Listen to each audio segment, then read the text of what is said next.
नमस्कार, रहिए हमारे साथ और बचाइए अपना टैक्स। मैं हूं प्रियंका संभव, आप देख रहे हैं टैक्स गुरु। कौन सा रिटर्न फॉर्म है आपके लिए टैक्स ज्यादा कट गया तो रिफंड के लिए कहां लगाएं गुहार, और कहीं टैक्स भरने में कोई गलती तो नहीं हो रही, इन सब का जवाब देंगे हम टैक्स गुरु में। और आज टैक्स से जुड़ी आपकी उलझन को दूर करने के लिए मेरे साथ हैं टैक्स एक्सपर्ट बलवंत जैन। तो बलवंत जी के सामने रखेंगे वो सारे सवाल जो आप हमें लगातार भेज रहे हैं, लेकिन उससे पहले आपको बताते हैं आज के शो में क्या रहेगा हमारा फोकस। कैसे जाने कि किस फॉर्म में आपको भरना है इनकम टैक्स रिटर्न। बदलना हो अपने पैन कार्ड का एड्रेस तो क्या बातें हैं जिनका आपको ख्याल रखना है, क्या होगा इसका प्रोसीजर, और जीवन बीमा पॉलिसी मैच्योर होने पर मिली एक कुछ रकम की क्या होती है टैक्स की देनदारी। तो इन सब खास बातों के अलावा बलवंत जी से पहला सवाल तो मैं इनकम टैक्स रिटर्न से ही जुड़ा पूछना चाहूंगी कि एकदम रिटर्न भरने का मौसम आ गया है। बलवंत जी, कई दर्शक हमें पूछ रहे हैं कौन सा फॉर्म भरना है, किन बातों का ख्याल रखना है, लेकिन एक ईमेल जिस पर हमारा ध्यान गया उसमें यह पूछा गया था कि जो टैक्स पेयर है उनका देहांत हो गया है, तो अब उनके रिटर्न का क्या किया जाए, कैसे भरा जाए, क्या बताना चाहेंगे आप इन्हें बलवंत जी? देखिए प्रियंका, ऐसा है कि जब किसी की डेथ हो जाती है तो 1 अप्रैल से लेके जिस दिन डेथ हुई है तब तक का रिटर्न उनके जो लीगल रिप्रेजेंटेटिव है उनको भरना पड़ता है, और उसके बाद का रिटर्न डिपेंड करता है कि जो जिनका देहांत हुआ उन्होंने वसीयत छोड़ी है या नहीं छोड़ी है। अगर उन्होंने वसीयत छोड़ी है तो जो एग्जीक्यूटर है वो एज एन एग्जीक्यूटर रिटर्न भरेंगे अपने इनकम टैक्स का, और अगर विल नहीं छोड़ी है तो जो उनकी जो प्रॉपर्टी वो उस डेथ के दिन ही पास ऑन हो जाती है लीगल हेयर्स को, तो जो लीगल हेयर है वो अपनी इनकम में ऐड करेंगे, तो वो सेकेंड टाइम उनको जो रिटर्न है वो भरने की जरूरत नहीं है। पर अगर विल छोड़ी है तो एग्जीक्यूटर को रिटर्न भरना पड़ेगा। और जहां तक प्रश्न है कि जो लीगल रिप्रेजेंटेटिव है वो रिटर्न कैसे भरे, तो उनको इनकम टैक्स की जो ई फाइलिंग की साइट है वहां जाकर एज ए लीगल रिप्रेजेंटेटिव अपने आप को रजिस्टर कराना पड़ेगा। उसके लिए उनको जिनका देहांत हो गया है उनका डेथ सर्टिफिकेट, उनका पैन कार्ड, खुद का पैन कार्ड, और या तो लीगल रिप्रेजेंटेटिव का कहीं से सर्टिफिकेट मिलता हो या कोई गजेटेड ऑफिसर के सामने आप एफिडेविट बनवा दीजिए, और वो एफिडेविट आपको अपलोड करना पड़ेगा। ये सब आप कार्रवाई कर पाएंगे तो आप जो डिसीज है जिनका देहांत हो गया उनके लीगल रिप्रेजेंटेटिव के तौर पर रजिस्टर हो जाएंगे। फिर आप जो एक नॉर्मल टैक्स पेयर जो कर सकता है वो सब काम कर सकते हैं। आप रिटर्न भरने का, कोई इनकम टैक्स का नोटिस वगैरह है जो जवाब देने का, वो सब काम कर पाएंगे आप जी। तो जिसका देहांत हो गया उनके लीगल रिप्रेजेंटेटिव उनके बिहाफ में भर सकते हैं, पर अपने आप को आपको नोटिफाई रजिस्टर करवाना हो एक तरह से कि आप हैं लीगल रिप्रेजेंटेटिव। और अब रुक करते अपने दर्शकों के सवालों का। पहला सवाल पूछने के लिए उत्तर प्रदेश के इटावा से निकेश कुमार गर्ग हमारे साथ फोन लाइन पर हैं। नमस्ते निकेश जी, पूछिए अपना सवाल। बलवंत जैन जी हैं मेरे साथ जो आपके सवाल का जवाब देंगे। नमस्कार मैडम, मेरे में एक सवाल है कि मेरे फादर, मैं माइनर था, एक LIC की पॉलिसी ली थी, उन्होंने सारी किस्तें उन्होंने जमा की। आज मैं एडल्ट हूँ और मैं गवर्नमेंट एम्प्लॉय हूँ, मैं ITR रिटर्न दाखिल करता हूँ।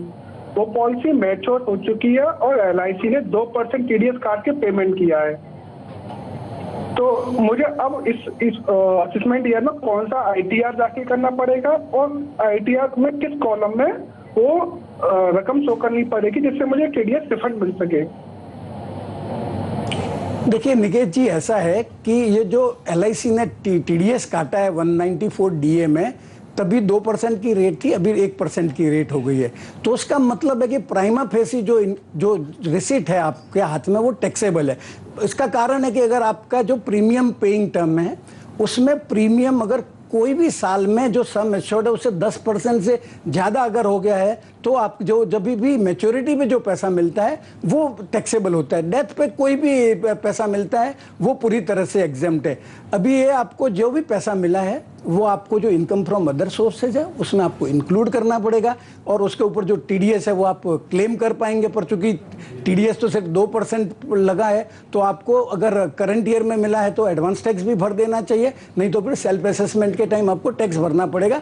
और ये अगर आपके पास एक घर है तो जो सहज फॉर्म है वो भर सकते हैं, नहीं तो 2A फॉर्म भर सकते हैं, डिपेंड करता है, कोई भी फॉर्म भर सकते हैं आप 3 में से। बढ़ते हैं अगले सवाल की तरफ। आरिफ जी ने ये सवाल भेजा है। आरिफ एनआरआई हैं, पिछले 20 साल से अपने परिवार के साथ विदेश में रह रहे हैं। भारत में इनके और इनकी पत्नी के नाम पर 2 फ्लैट हैं जो किराए पर दिए गए हैं। दोनों का किराया मिलाकर करीब 25,000 रुपए इन्हें मिलते हैं। जानना चाहते हैं कि क्या इस इनकम पर, इस रेंटल इनकम पर उन्हें हर साल टैक्स देना होगा और रिटर्न फाइल करना होगा? घर किराया और टैक्स, आरिफ इसके बारे में क्लैरिटी चाहते हैं। देखिए, प्रियंका, आरिफ जी जो बता रहे हैं कि उनके पास 2 घर है और दोनों का कुल मिला के किराया अगर 25,000 आता है तो ये इनकम टैक्सेबल है। परंतु अगर उनके और दूसरी कोई इंडिया में इनकम नहीं है तो कुल मिला के 3 लाख का किराया होता है, उसमें से 30% का डिडक्शन मिलता है, तो 2,10,000 टैक्सेबल इनकम बनती है। तो अगर भले उन्होंने खुद इन्वेस्ट किया हो या उनकी वाइफ ने इन्वेस्ट किया, दोनों केसेज में ये रिटर्न भरने की उनकी जवाबदारी नहीं है, क्योंकि 2.5 लाख रुपए तक की जो बेसिक एग्जेम्पशन की लिमिट है उससे क्रॉस नहीं होता है। परंतु सपोज अगर ये इनका 25,000 रुपये हर घर का किराया आता है तो वो इनकम ज़्यादा हो जाएगी। और मैं ये भी मान रहा हूँ कि ये पैसा उन्होंने खुद लगाया है, भले फ्लैट जो है वो उनकी वाइफ के नाम से खरीदा है। इस स्थिति में अगर उनका नेट रेंट 30% जो डिडक्शन के बाद में अगर 2.5 लाख से ज़्यादा होता है, या ये 2.5 लाख से ज़्यादा नहीं होता है परंतु दूसरी कोई इनकम टैक्सेबल है इंडिया में और उसको मिला के अगर 2.5 लाख से ज़्यादा होता है तो ये उनको इनकम टैक्स का रिटर्न फाइल करना पड़ेगा। रिटर्न वही सहज या दो फाइल कर सकते हैं। सौरभ पुरी का है अगला सवाल। इनकी पत्नी की ट्यूशन क्लासेस और ब्यूटी पार्लर से इनकम होती है, साथ ही इनकी पत्नी की बैंक में 7 लाख की फिक्स डिपॉजिट है और एनएससी में भी इतना ही निवेश है 7 लाख का। इन दोनों के ब्याज पर टीडीएस भी कटता है। तो सौरभ समझना चाहते हैं कि क्या इनकी पत्नी को टैक्स रिटर्न फाइल करने की जरूरत पड़ेगी और उन्हें कौन सा फॉर्म इस्तेमाल करना होगा ये रिटर्न भरने के लिए, और ये भी जानना चाहते हैं कि क्या इनकी पत्नी बैंक में फॉर्म 15G जमा करके टैक्स बचा सकती हैं, हालांकि ब्याज से उनकी आय 50,000 से ज्यादा ही बन रही है। देखिए प्रियंका, सौरभ जी का जैसे प्रश्न है कि इनकी वाइफ जो 15H है वो 15G या 15H, अगर सीनियर सिटीजन है तो 15H है, सीनियर सिटीजन नहीं है तो 15G फॉर्म है वो दे सकती है। मैं मानता हूँ कि सीनियर सिटीजन नहीं है तो उसके लिए 2 कंडीशन फुलफिल होनी जरूरी है। एक तो जो जिस पे आप 15G या H फॉर्म देते हैं उसकी कुल मिला के जो है वो एग्जेम्पशन लिमिट से ज़्यादा रेसिट नहीं होनी चाहिए। और दूसरी कंडीशन है कि आपकी इनकम टैक्सेबल नहीं होनी चाहिए, मतलब 2.5 लाख से ऊपर नहीं होनी चाहिए। अगर 2.5 लाख से अगर ऊपर हो जाती है, बाकी लोगों ने भी टीडीएस काट दिया है और अगर वो आपकी टैक्स लाइबिलिटी से ज़्यादा है तो भी आप ये 15H फॉर्म नहीं दे सकते। जहाँ तक प्रश्न कौन सा रिटर्न फाइल करने का है, रिटर्न आपको ये सहज फॉर्म या 2 नंबर 2A आप फाइल कर सकते हैं। और एनएससी का जो इंटरेस्ट आता है, एनएससी का इंटरेस्ट पे आपको 80C में भी डिडक्शन मिलता है, परंतु वो डिडक्शन आपको उन एनएससी के संदर्भ में ही मिलेगा जो उस साल मैच्योर नहीं हो रहे हैं। तो आप 80C में जो इंटरेस्ट इस साल में एक्रू हो रहा है, जो उन एनएससी का जो उस साल मैच्योर नहीं हो रहे हैं, तो वो आप 80C में क्लेम करिए और इनकम फ्रॉम अदर सोर्सेज में भी आप क्लेम कर सकते हैं, बता सकते हैं। तो इफेक्टिवली आपकी नील टैक्स लाइबिलिटी आ जाएगी। और अब जबलपुर से जंग बहादुर सिंघल मेरे साथ फोन लाइन पर हैं। नमस्ते सिंघल जी, पूछिए अपना सवाल, क्या परेशानी है टैक्स को लेकर? जैन साहब नमस्ते, मैं जबलपुर से बोल रहा हूँ। नमस्ते। हम लोग जो है सीनियर सिटीजन है और मैं रिटायर्ड हूँ। तो मैंने ये फ्लैट 55 लाख का जो बुक कराया है जिसका मैंने पिछले साल जो है करीब 30 लाख मैं उसको पेमेंट कर चुका हूँ बिल्डर को। तो मेरा सवाल सिर्फ ये है कि मैंने वो उसको जो पेमेंट किया है वो 1% टीडीएस काट के दिया है, आप बाकी जो है वो उसको दिया है। तो मेरा सवाल ये है कि ये जो टीडीएस 1% काटा है और जो अभी मैंने इनकम टैक्स की साइड देखी 26 है वो मुझ पे आ चुका है। तो मेरा सवाल यह है कि मैं अब जो RTR 2 भरूंगा पिछले साल का, तो वो मैं कहाँ पर कैसे मैं दिखा सकता हूँ ये टीडीएस और मकान के बारे में? देखिए सिंगल साहब ऐसा है कि आप जब भी कोई प्रॉपर्टी खरीदते हैं जिसकी कीमत 50 लाख से ज़्यादा है, तो जो बायर है उसको 1% के हिसाब से टीडीएस काटना पड़ता है। आपने जो बिल्डर से खरीदा है, बिल्डर को जो पेमेंट किया है, उस पर वो 30,000 रुपये आपने काटा है, आप वो बिल्डर से वसूल कर सकते हैं। चूँकि ये आपका जो फॉर्म 26AS है उसके एफ कॉलम में दिखेगा, परंतु आप उसको क्लेम नहीं कर सकते। उसका जो क्लेम है वो बिल्डर को ही मिलेगा। जो 30,000 का आपने पेमेंट किया है वो आपने बिल्डर के बिहाफ पे किया है। परंतु सपोज अगर किसी ने ज़्यादा पेमेंट कर दिया हो तो 26AS का A2 सेक्शन है, तो ज़्यादा वाला जो भाग है वो अपने ITR जब आप फाइल करें तो आप क्लेम कर सकते हैं। हालांकि रिफंड का प्रोविजन नहीं है, पर भूल से जैसे आपने 30 लाख का जगह खरीदा है और 34,000 रुपया भर दिया, तो जो 4,000 एक्सेस है वो आप अपना इनकम टैक्स का रिटर्न फाइल करें तब क्लेम कर सकते हैं और आपका जो 26AS है उसका A2 में दिखेगा आपको। और अब शामिल करते हैं प्रेम बीबरा के सवाल को। प्रेम जानना चाहते हैं कि एसेट और लायबिलिटी बताने के लिए जो नया शेड्यूल आया है उसमें 50 लाख की गणना किस आधार पर की जाएगी? क्या टैक्सेबल इनकम 50 लाख होनी चाहिए या कुल इनकम 50 लाख? प्रियंका, सिंपल सा जवाब है, टैक्सेबल इनकम जो आपके जो डिडक्शंस हैं ATC, ATD, ATTTA, वो सब निकालने के बाद में जिस अमाउंट पे आपको टैक्स भरना है, अगर वो 50 लाख से ज़्यादा होती है तो आपको ये असेट्स और लायबिलिटीज की डिटेल आपके इनकम टैक्स रिटर्न में देनी है। अगला सवाल मोहित खट्टर का। एक MNC में काम करते हैं मोहित, अपना टैक्स रिटर्न खुद फाइल करते हैं।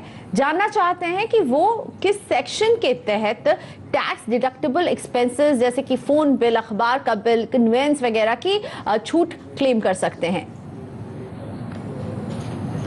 देखिए प्रियंका, मोहित जी को और बाकी व्यूअर को भी मैं एक सजेशन देना चाहूँगा कि जहाँ तक हो इनकम टैक्स का रिटर्न एटलीस्ट बिजनेस इनकम का हाथ से नहीं भरना चाहिए, क्योंकि इनकम टैक्स का लॉ कॉम्प्लेक्स है और अगर आप कोई गलती से कुछ भर दिया कई बार आप उसको अंडू भी नहीं कर सकते, तो आप कंसल्टेंट से राय लीजिए और उनसे भरवाइए। जहाँ तक खर्चे क्लेम करने का सवाल है, ये एज ए कंसल्टेंट काम करते हैं और उसके संदर्भ में जो उन्होंने जो खर्चा किया है तो वो सेक्शन 37(1) है, उसके तहत ये क्लेम कर सकते हैं। उसमें जो खर्चा आप क्लेम करना चाहते हैं वो पर्सनल खर्चा नहीं होना चाहिए, कोई कैपिटल एक्सपेंडिचर टाइप नहीं होना चाहिए और अनरीजनेबल भी नहीं होना चाहिए। मतलब जो इनकम अर्न करने के लिए किया है उसके अनुपात में सही होना चाहिए। तो आप 37(1) में जो एक्सपेंसेज है, टेलीफोन बिल वगैरह, रेंटल, इलेक्ट्रिसिटी बिल वगैरह, आप क्लेम कर सकते हैं।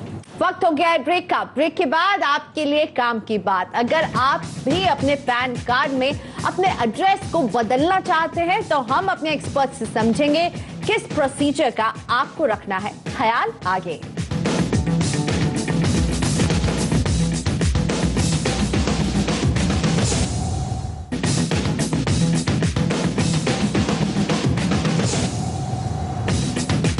Welcome back. आप देख रहे हैं टैक्स गुरु। कोशिश हमारी यही रहती है कि आप हमारी मदद से बचा सके अपना ज्यादा से ज्यादा tax. Balwant Jain tax expert आज हमारे साथ हैं। बलवंत जी, आपसे ये सवाल पूछना चाहती हूँ सबसे पहले कि अगर ऐसी नौबत आ जाए कि पैन कार्ड में कोई अपना एड्रेस बदलना चाहता है तो क्या ये बहुत कॉम्प्लिकेटेड प्रोसेस है? किन बातों का ख्याल रखना होगा? कैसे क्या हो आपका पहला कदम, समझाइए जरा।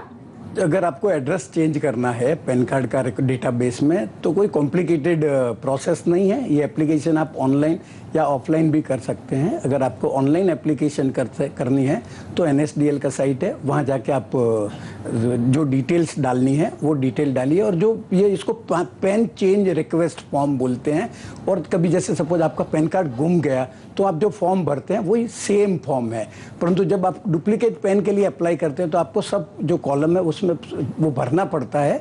परंतु अगर आपको कोई फील्ड चेंज करवाना है, जैसे आपको एड्रेस चेंज करवाना है, तो जो एड्रेस वाला जो ब्लॉक है उसके लेफ्ट हैंड साइड में आप टिक कर दीजिए और जो एड्रेस चेंज करना है उसके लिए ढेर सारे ऑप्शन है आप डॉक्यूमेंट के लिए, उसमें से आप कोई भी लगा सकते हैं। जैसे ड्राइविंग लाइसेंस है, आपका ड्राइविंग लाइसेंस है, इसके अलावा आपका क्रेडिट कार्ड का स्टेटमेंट है, टेलीफोन बिल है, इलेक्ट्रिसिटी का बिल है, वाटर बिल है, आपका स्पाउस का पासपोर्ट है, आपका पासपोर्ट है, डिपॉजिटरी जो DP अकाउंट है, आपके शेयर्स वगैरह है वो आप कर सकते हैं, अटैच कर सकते हैं। ऑनलाइन अगर आप करते हैं तो 107 रुपया, अगर ये पैन कार्ड आप इंडिया में ही चाहते हैं, और अगर आपका एड्रेस जो है पैन कार्ड डिलीवरी का वो इंडिया के बाहर है तो 994, जो लेटेस्ट 15% सरचार्ज वो सर्विस टैक्स है उसके हिसाब से है। जहाँ तक आपका सवाल है कि कॉम्प्लिकेटेड है, कॉम्प्लिकेटेड बिल्कुल नहीं है। आप जैसे ही पेमेंट करेंगे, सब डिटेल वगैरह डाल देंगे तो आपका PDF जनरेट हो जाएगा। वो PDF को आप डाउनलोड कर दीजिए, 2 फोटोग्राफ लगाइए, एक चिपकाने का, एक स्पेयर भेजने का है, ब्लैक इंक से आप साइन करिए और उसमें फॉर्म में ही एड्रेस दिया है पुणे का, वहाँ पे आप भेज दीजिए। 15 दिन में आपको नया पैन कार्ड आ जाएगा। इससे कोई फर्क नहीं पड़ेगा, आपका पैन कार्ड नंबर वही रहेगा, सब डिटेल्स वही रहेगी, पर इनकम टैक्स डिपार्टमेंट का जो बैक साइड में जो डिटेल है, जो एड्रेस कम्युनिकेशन के लिए, वो चेंज हो जाएगा। चलिए, तो आपने सारे स्टेप्स को इतने सिंपली बता दिया कि लग रहा है कि उतना भी कॉम्प्लिकेटेड नहीं है। अब बढ़ते हैं अगले सवाल की तरफ, और ये पूछने के लिए हमारे दर्शक हमारे साथ फोन लाइन पर है। मथुरा से बसंत चतुर्वेदी जी जुड़ चुके हैं। नमस्ते चतुर्वेदी जी, स्वागत है आपका। बलवंत जैन जी मेरे साथ हैं जो आपके सवाल का जवाब देंगे। पूछिए अपना सवाल। जी मैम, मैंने फरवरी 2006 में एक LIC की बीमा बचत पॉलिसी थी, सिंगल प्रीमियम प्लान, जिसमें लगभग 4,05,000 रुपए मैंने प्रीमियम दिया था। उसका 3 साल बाद मैम 90,000 रुपीज मुझे रिटर्न मिला। अब जब मैं मेच्योरिटी मुझे मिली है उसमें 5,71,000 समथिंग मिला है, जिसपे कि LIC ने 2% TDS भी काट लिया है। अब मैं ये जानना चाहता हूँ कि मैं मेरा पूरा अमाउंट टैक्सेबल होगा या जो मैंने प्रीमियम दिया था उसमें से मैं लेस करके जो अमाउंट दिया वो टैक्सेबल होगा?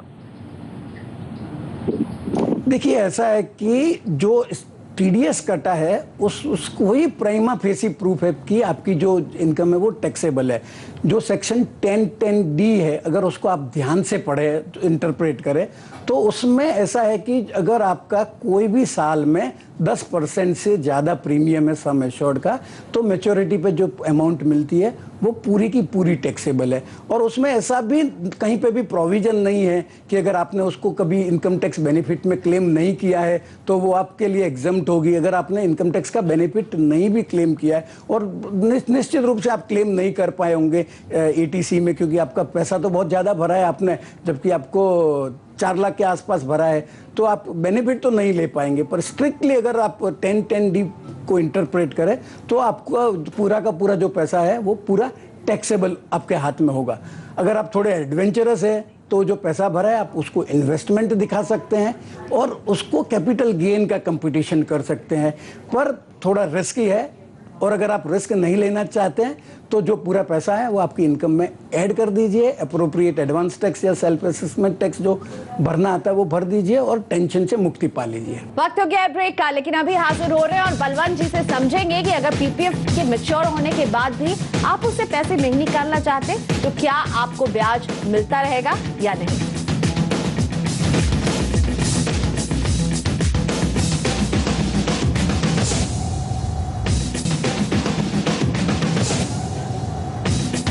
Welcome back. आप देख रहे हैं टैक्स गुरु। सुबोध गुप्ता जी के सवाल को शामिल करते हैं। इनका PPF अकाउंट अप्रैल 2016 में मैच्योर हो गया था। इन्होंने ना तो अकाउंट से पैसे निकाले और ना ही उसे अगले 5 साल के लिए एक्सटेंड किया। जानना चाहते हैं कि क्या अकाउंट में रखे बैलेंस पर इन्हें ब्याज मिलता रहेगा और कब तक। देखिए प्रियंका, ऐसा सुबोध जी के पास में 2 ऑप्शन है। एक तो एक्टिव ऑप्शन है कि वो विथ कंट्रीब्यूशन उसको एक्सटेंड कर दे 5 साल के लिए, बाद में भी 5-5 साल के लिए कर सकते हैं। अगर वो विथ कंट्रीब्यूशन अगर एक्सटेंड नहीं करते हैं तो PPF का अकाउंट बाय डिफॉल्ट एक्सटेंड हो जाता है विदाउट कंट्रीब्यूशन। उसमें आपको ब्याज मिलेगा और आप जितना चाहे उतना पैसा निकाल सकते हैं, परंतु साल में सिर्फ एक बार ही विड्रॉल परमिटेड है। अगला सवाल राहुल शर्मा का। राहुल अपने अंडर कंस्ट्रक्शन फ्लैट को बेचना चाहते हैं जिस पर बैंक का 40 लाख का होम लोन बकाया है। इस फ्लैट को बेचकर उन्हें 60 लाख रुपए मिलेंगे। जानना चाहते हैं कि कैपिटल गेन्स टैक्स की गणना कैसे होगी। देखिए प्रियंका, ऐसा है, राहुल जी को ये जो अंडर कंस्ट्रक्शन बुक किया है, अगर जिस दिन बुक किया है और अगर 3 साल पूरे हो गए हैं तो वो लॉन्ग टर्म कैपिटल गेन माना जाएगा और उसमें वो एग्जेम्पशन वगैरह का फ़ायदा ले सकते हैं। दूसरा घर खरीद सकते हैं, उसको सेल प्रोसीड्स उनको इन्वेस्ट करना पड़ेगा, या जो बॉन्ड है 54 EC के वो बॉन्ड में डाल सकते हैं, REC रूरल इलेक्ट्रिफिकेशन या नेशनल हाईवे अथॉरिटी का। इसके अलावा सपोज अगर उनका 3 साल पूरा नहीं हुआ है तो ये शॉर्ट टर्म कैपिटल गेन माना जाएगा और उनकी जो रेगुलर इनकम है उसमें टैक्सेबल होगा।